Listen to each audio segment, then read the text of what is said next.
Bismillahirrahmanirrahim. Alhamdulillahirabbil alamin. Allahumma sholli ala sayyidina Muhammad wa ala ali sayyidina Muhammad.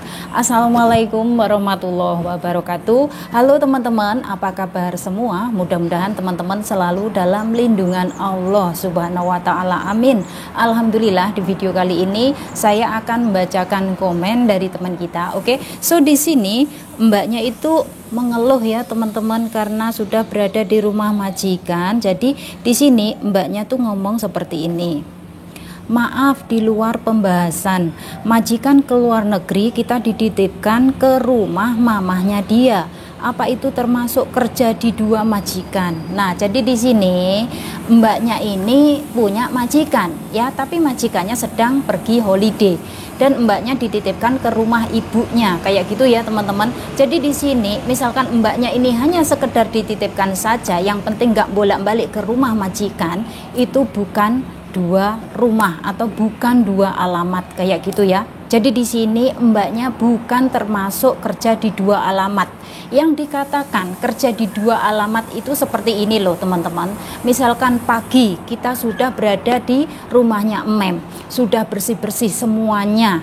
Terus siangnya kita disuruh ke rumah ibunya. Di sana juga disuruh untuk bekerja. Seperti halnya kita bekerja di rumah majikan. Setiap hari seperti itu baru dikatakan kerja di dua alamat. Kalau cuman sekedar dititipkan saja, itu mah biasa ya. Saya juga pernah berada di posisi yang seperti itu teman-teman. Waktu saya tinggal di daerah Potong Pasir ya. Waktu itu majikan saya pergi holiday dan saya dititipkan ke Jurong. Di sana itu Masya Allah teman-teman, saya dititipkan di rumah yang benar-benar ukurannya gede banget, namanya rumah banglo tingkat 3 ya, ada mobilnya juga dan saya juga nyuci mobil teman-teman. Saya dititipkan di sana itu 2 minggu. Tapi soal makan mah alhamdulillah nggak pelit ya, cuman ya itu tadi, kerja terus tanpa ada istirahatnya. Tapi kalau malam ya tetap istirahatnya tepat waktu, tapi saya nggak bisa tidur karena anaknya bising banget ya. Jadi di sini buat teman-teman semuanya, misalkan majikan kalian sedang pergi holiday dan kalian dititipkan entah itu di rumah temennya, entah itu di rumah saudaranya, entah di rumah ibunya, itu mah wajar ya mbak ya, karena nggak cuman mbaknya saja, saya juga pernah mengalaminya ya. Yang penting nanti di saat majikan pulang kita diambil kembali oleh majikan. Nah, yang di sini pasti teman-teman akan mempertanyakan ya, apakah nanti di rumah ibunya ini akan dibayar? Enggak dibayar teman-teman ya. Kita yang bayar ini cuman majikan. Kalau misalkan ini di rumah ibunya kita dikasih ceperan atau mungkin dikasihlah yang namanya, oh ini uang untuk kamu karena kamu sudah membantu saya membersihkan rumah saya setiap harinya. Kan ada yang punya naluri, yang punya perasaan, punya rasa kasihan sama kita. Tapi ada juga yang mungkin sama sekali nggak ngasih apa-apa ya, mungkin hanya dikasih makanan aja setiap harinya ya, mungkin dikasih breakfast ataupun sarapan, bisa juga dibelikan dari luar. Mungkin ada juga yang nggak usah masak, setiap siang dan malam pergi ke kedai untuk beli makanan. Karena waktu saya numpang di daerah Jurong itu ya, itu di rumah kakaknya ya, itu saya nggak pernah masak teman-teman. Karena di sana itu semuanya kerja ke kantor, anaknya juga kerja ke kantor, jadi saya di rumah itu sendirian. Tapi Masya Allah, rumahnya itu penuh dengan CCTV. Di mana-mana itu ada CCTV. Kalau saya membersihkan tempat yang ini, itu CCTV-nya akan bergerak teman-teman, krek kayak gitu. Dan itu membuat saya nggak apa-apa. Yang penting saya di sini satu ya, saya jujur, saya di sini hanya bekerja saja, ngikut apa yang sudah dikatakan oleh majikan saya ya. Karena majikan juga bilang seperti ini, nanti bulan depan saya sama Mem mau pergi holiday dan kamu akan saya titipkan pada kakak saya yang ada di Jurong, kayak gitu. Tapi pakai bahasa Inggris ya teman-teman, karena majikan saya kan orang Chinese. Selama saya belasan tahun bekerja di Singapura nih teman-teman ya, saya nggak pernah yang namanya bekerja dengan majikan Melayu. Tapi saya punya teman yang bekerja dengan majikan orang Melayu. Semuanya sebenarnya sama aja, mau kita kerja dengan majikan Melayu, majikan India, majikan bule atau majikan Chinese, semuanya sama ya. Yang membedakan hanyalah nasib, apakah nasib kita beruntung atau sebaliknya. Untuk itu buat teman-teman semuanya yang mungkin saat ini kalian sedang proses atau kalian sudah terlanjur masuk di dalam PT ya, saran dari saya terbaik untuk kalian semua, dekatkan diri selalu sama Allah, mintalah sama Allah agar diberikan kemudahan, agar diberikan kelancaran, agar dipertemukan dengan keluarga majikan yang baik ya. Karena misalkan ya teman-teman, kalian sudah masuk di rumah majikan dan ternyata kalian itu mendapatkan majikan yang kurang pas dengan kalian, nanti ujung-ujungnya apa? Pindah majikan. Ujung-ujungnya apa? Merasa nggak nyaman. Ujung-ujungnya apa? Merasa tertekan, stres lah. Nah, jangan sampai hal ini terjadi pada teman-teman yang masih pemula ya. Karena biasanya yang masih pemula itu biasanya kalau baru pertama kali datang ke Singapura nih, biasanya banyak yang kena mental, banyak yang kaget dengan sikap dari sang majikan. Tapi ya nggak semuanya, ada kok majikan yang baik yang bisa ngertiin bahwasanya oh ini anak baru pertama kali datang bekerja ke Singapura, jadi perlu banyak belajar. Nah, tapi ada juga majikan yang nggak sabaran, nggak mau tahu. Terus akhirnya ujung-ujungnya apa? Majikan bilang seperti ini, tolong pack barang-barang kamu, saya akan antarkan kamu balik lagi ke agent. Itu majikan yang nggak sabaran, nggak mau ngajarin kita dengan sabar kayak gitu. Karena banyak sekali hal ini terjadi di Singapura ya. Kalau di Hong Kong itu bisa jadi sering yang namanya di blacklist kayak gitu kan. Tapi kalau di Singapura nih teman-teman, misalkan majikan kalian tuh orangnya super sibuk dan kalian itu susah banget diajarin, nggak nyantol-nyantol tentang pekerjaan, pokoknya susah banget lah kayak gitu, itu bisa jadi majikan kalian langsung spontan, mungkin dalam 3 hari, mungkin dalam 5 hari, karena melihat keadaan ya, melihat pekerjaan kalian itu benar-benar majikan merasa nggak happy, langsung majikan bilang kamu pack barang kamu, saya antarkan kamu balik lagi ke agent. Jadi di sini buat teman-teman yang masih pemula ya, yang baru pertama kali kerja ke Singapura, harus rajin Mbak, harus semangat bekerja ya. Benar-benar kalian saya sarankan untuk rajin-rajin, harus punya inisiatif. Itu yang paling penting, yang paling pokok, paling utama, harus punya inisiatif. Karena apa? Misalkan Mbak, kalian itu kerjanya dibikin molor-molor, dibikin males-malesan, itu ya nanti yang rugi kalian sendiri.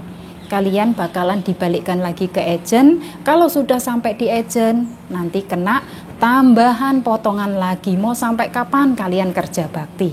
Kalau bisa sekali masuk di rumah majikan itu ya langsung finish kontrak 2 tahun kayak gitu ya.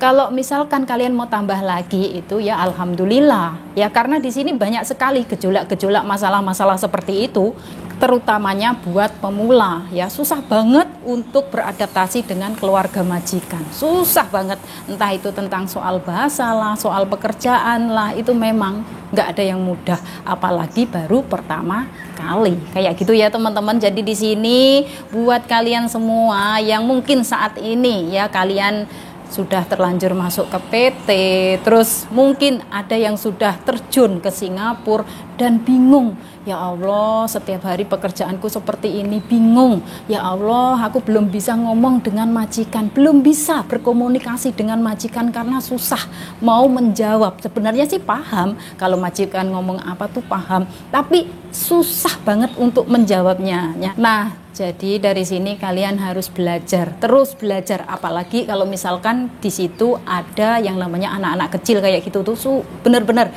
gampang banget untuk kalian bisa cepat ngomong bahasa Inggris ya teman-teman. Karena misalkan kalian benar-benar merasa kesusahan dalam ngomong, kesusahan dalam berkomunikasi dengan majikan, itu bisa jadi majikan nggak suka lah, majikan bisa jadi langsung ngantarkan kalian balik lagi ke agent. Sayang ya, sayangnya apa? Sayangnya nanti kena tambahan potongan lagi. Karena apa? Kemarin ada yang DM saya teman-teman ya, itu mbaknya ex Taiwan ya, masuk ke Singapura kena mental. Karena apa? Masalah potongan gaji dan masalah gaji tidak sesuai dengan saat interview. Lah kok bisa mbak? Kan yuk aneh, saat interview katanya segini, tapi setelah masuk di Singapura, masuk di rumah majikan itu ternyata tentang potongan dan tentang gajinya itu benar-benar berbeda. Itulah yang membuat mbaknya ini menjadi patah semangat, menjadi down ya, padahal sudah ex Taiwan 7 tahun kayak gitu. Tapi ya juga harus dipikir balik ya mbak ya, misalkan mbaknya ini mau pindah lagi, mau balik lagi ke agent, nanti tambah lagi potongannya, sayang. Mau sampai kapan kerja bakti ya, padahal sudah dapat potongan 6 bulan. Padahal kalau dipikir-pikir sudah ex Taiwan, pasti di sini bahasa Mandarinnya mbaknya ini sudah luar biasa ya, 6 tahun loh. Yang saya aja 1 tahun di Taiwan ya juga bisa bahasa Mandarin, tapi ya nggak semua ya. Tapi alhamdulillah, meskipun saya kerja di Taiwan nggak finish kontrak teman-teman, tapi ya alhamdulillah ya saya sudah menjelajahi Taiwan. Oh ternyata Taiwan seperti itu, nggak gampang ya. Sebenarnya saya dulu mah dari Singapura nih teman-teman, saya sudah pernah ke Taiwan tapi nggak finish kontrak ya. Karena apa ya, saya berpikir mungkin rezeki saya bukan di Taiwan, terus akhirnya saya proses lagi ke Singapura sampai saat ini kayak gitu. Yang namanya rezeki mah sudah Allah yang ngatur, kita tinggal menjalaninya dengan ikhlas, dengan sabar kayak gitu ya teman-teman. Karena apa, waktu saya di Taiwan itu jujur saya nggak bisa tahan dengan musim dingin, itu benar-benar menyiksa banget ya. Sudah ini mulut pecah-pecah, tangan pecah-pecah, kaki pecah-pecah, padahal sudah pakai jaket, celana itu double-double sampai rangkap 3, tapi masih nggak kuat. Terus akhirnya saya ngomong sama majikan bahwasanya saya lebih baik pulang aja ke Indonesia. Pas lebaran saya pulang ke Indonesia daripada nanti saya jatuh sakit. Kasihan sama keluarga, kasihan sama anak saya kayak gitu loh teman-teman. Jadi di sini misalkan kalian kepingin merubah nasib, disesuaikan dengan kondisi kita. Apakah kita bisa bertahan di saat musim dingin atau kita bisa bertahan di saat musim yang sama, saat di Indonesia. Karena teman-teman ya, cuaca yang ada di Singapura nih sama persis dengan di Indonesia. Nggak ada musim dingin, di sini juga nggak terlalu panas, di sini enak. Makanya saya betah banget kerja di sini, tapi ya tetap aja harus pulang ke Indonesia ya teman-teman. Bukan berarti kalau saya betah di sini harus tinggal di sini berlama-lama, enggak. Karena saya juga punya keluarga, saya juga punya anak, saya sudah terlalu lama ninggalin anak, ninggalin keluarga saya ya. Jadi di sini buat teman-teman semuanya harus semangat ya, bahwasanya tidak ada yang mudah. Kalian kalau kepengen menjadi orang sukses ya, kalau kepengen menjadi orang sukses harus merintis dari bawah, harus mau berproses, melewati prosesnya ya. Berawal dari pahit dulu mbak, nggak ada yang manis-manis tuh, nggak ada.